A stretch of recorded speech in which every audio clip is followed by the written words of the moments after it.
So there are also many opportunities available to us internationally.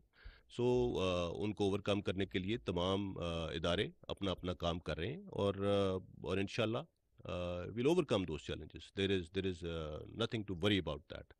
اور اس کے بارے میں ہر ایک کی اپنی رائے ہو سکتی ہے، بالکل اس کے مطابق آگے چلا جا سکتا ہے، but there is a way to do everything, اور اسی کے مطابق کریں. یہاں میں یہ ضرور بتا دوں، جیسے آپ نے کہا کہ جی مارچ میں ڈی آئی نے جس طرح بات کی، آپ 2021 مارچ میں چلے جائیں. 2021 مارچ کے بعد اس وقت ایک سینٹ کا الیکشن ہوا تھا جس کے آپ جانتے ہیں کیا ہوا. اس کے بعد اگر کسی الیکشن میں آپ ضمنی انتخابات لے لیں، کنٹونمنٹ بورڈ الیکشنز لے لیجئے، لوکل باڈیز الیکشنز لے لیجئے، اس سال ہونے والے انتخابات لے چکے، کہیں پہ اگر فوج کی کوئی یا آئی ایس آئی کی انٹرفیرنس کسی کو ایویڈنس ملا ہو تو بتائیں. ہم نے 12 اس بارے میں بات کی کہ اگر کوئی ایویڈنس ہے، بار بار کہا جاتا ہے کہ دھاندلی کی گئی، یہ کیا گیا، وہ کیا گیا، کہیں پہ ادارے نے اگر مداخلت کی ہو کسی پولیٹیکل ایونٹ کے اندر، تو اس کا کوئی اگر ایویڈنس ہے پلیز لے کے آئیے. آئی ایم شیور دیر از نن. دیکھیے، مارچ میں آپ نے سوال پوچھا کہ آرمی چیف کو ان کی مدت ملازمت میں غیر معینہ عرصے کے لیے توسیع کی کس نے کہا. تو ظاہری بات ہے جو حکومت وقت تھی، جو اس کو قانونی طور پہ دینے کے مجاز تھے، انہوں نے آفر کی تھی، اور وہ اس لیے اس وقت یہ پیشکش کی گئی کہ جو طریقے عدم اعتماد ہے وہ اپنے عبور پہ آ چکے تھے.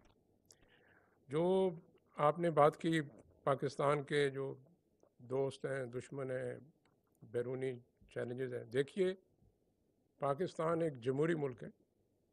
پاکستان کے دوستوں کا اور دشمنوں کا فیصلہ کرنا منتخب جمہوری حکومت کا کام ہے. ادارہ فوج آئی ایس آئی کا کام ہے خفیہ معلومات کی بنیاد پر اپنا تجزیہ اور تبصرہ حکومت کے آگے رکھے، فیصلہ ان کا ہے. پاکستان کے جو بیرونی اور اندرونی خطرات ہیں، خدشات ہیں، اس پہ ایک سیر اصل بحث ضرور ہو سکتی ہے کسی اور نشست میں.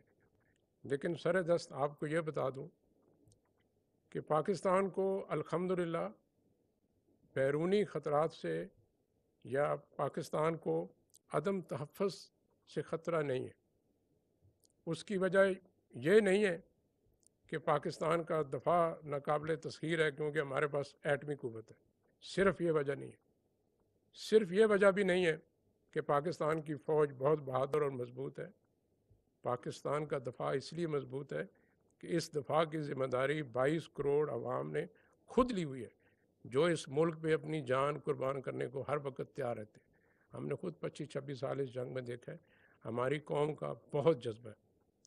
پاکستان کو جس چیز سے خطرہ ہے وہ عدم استحکام سے ہے، اور یہ وہ چیز ہے جس پہ میں آپ کی بھی توجہ دلانا چاہتا ہوں کہ عدم استحکام کی کیا وجوہات ہیں. دیکھیے، جب آپ نفرت اور تقسیم کی سیاست کرتے ہیں تو اس سے ملک میں عدم استحکام آتا ہے. اگر ہم نے تاریخ سے نہیں سیکھا تو کچھ دہائیاں پیچھے چلے جائیں، ہم مسلمان ملک تھے، ہمارے 2 حصے تھے، لیکن اس کے باوجود الگ ہو گئے کیونکہ ہم نے نفرت اور تقسیم کو زیادہ ابھارا.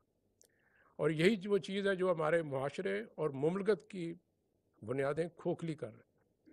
پاکستان کو عدم استحکام اس کی معاشی حالات کی وجہ سے بھی، جس پہ میں نے جب خود ڈی جی آئی ایس آئی بنا تو میرے سے پوچھا گیا کہ پاکستان کا نمبر 1 مسئلہ کیا ہے، تو میں نے کہا سر میری نظر میں یہ ہمارے معاشی مسائل ہیں.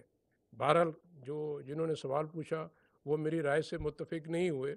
ان کی نظر میں حزب اختلاف پاکستان کا سب سے بڑا مسئلہ تھا. پاکستان کا جو ہمارے ہاں سیاسی اور معاشرتی عدم برداشت ہے، جو گالی گلوچ آپ خود دیکھتے ہیں سوشل میڈیا پہ بڑے بڑے معزز قابل احترام قابل تحسین لوگ جو زبان استعمال کرتے ہیں، اس سے عدم استحکام آتا ہے. پاکستان کو خطرہ اس سے باہر سے الحمدللہ ہمارے دشمنوں کو معلوم ہے ہم کیا کر سکتے ہیں. اس لیے پاکستان کا جو ڈیٹرنس ہے it works every day. It doesn't make a noise but it does work. دوسرا یہ بھی آخری چیز ہے بہن، میں ایک بات مکمل کر لوں کہ جو عدم استحکام ہے وہ اس کی ایک وجہ یہ بھی ہے کہ ہمیں چاہیے کہ ہم آئینی اور قانونی راستے اختیار کریں اپنی خواہشات کی تکمیل میں. جب ہم چور دروازے غیر آئینی